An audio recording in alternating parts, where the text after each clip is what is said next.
Promised you Senator Rand Paul, and we have Senator Rand Paul, fresh from a vote in the Senate. Mr. Senator, thanks so much for scrambling to be with us this morning. We do appreciate it, sir.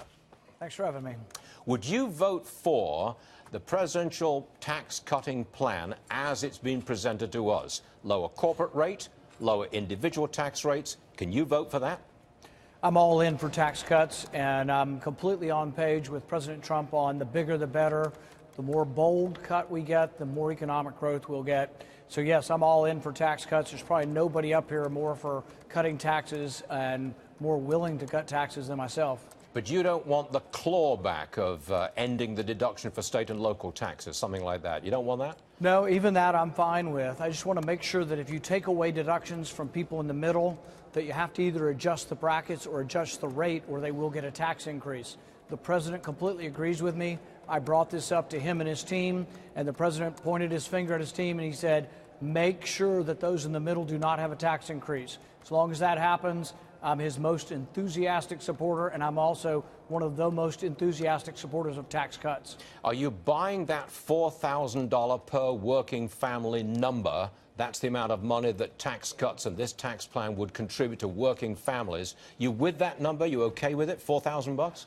I think it's unknown because the tax bill hasn't been put together yet. The reason I've been agitating for those in the middle, because I know a lot of the people who are in the middle, and they pay at this 25% rate. If you take away the income tax, state income tax deduction, and property tax deduction, and the personal exemption, there's a possibility people in the middle could have a tax increase. So you have to either adjust the brackets or you have to do something to allow them to still have some deductions. But actually the policy of getting rid of the state income tax deduction, I don't have a problem with the policy, but the first policy of conservatives has to be that people's taxes go down, not up. Okay. Do you have 50 votes in the Senate for the kind of tax cut program that you've outlined? I think so. I think the biggest holdup is not people like me. I want a big, very bold tax cut. I'm for the bigger the better. And I will settle for less than I want, but I do want the biggest, and I will agitate to make sure that everybody across the board gets a tax cut. I think the problem really is on the other side. There are 3 or 4 people who don't want this to be a tax cut at all. They want it to be exactly revenue neutral, meaning that we will cut taxes on half the people and we will raise taxes on the other half to make it neutral. I've always been a believer that you make it deficit neutral by not raising other people's taxes, but by cutting spending. So I have many entitlement reform bills that are out there. I can't get a Republican to sign on because they give lip service to smaller government, but they're afraid of their shadow, and not a damn one of them really are really for cutting spending. But when push comes to shove, there are 50 votes in the Senate for the tax package as outlined by the president and Mitch McConnell.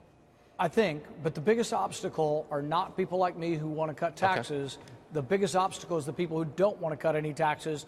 That's where the rub is, and that's where the difficulty is going to be. Can you get them on board? Yes, but you'll probably have to get them on board by losing the best parts of economic growth, which is cutting taxes. I wish we didn't have to do that, but I hope the voters out there will say to Republicans who are not for tax cuts, why in the hell did we elect you if you're not really for shrinking the revenue of government and the size and scope of government? We don't think of you as a compromise kind of guy, but you're talking compromise, Senator. I've always been for some variation of compromise on this and on the health care. So I want a big tax cut. Will I take a small one? Sure. Will I even take one that doesn't cut taxes?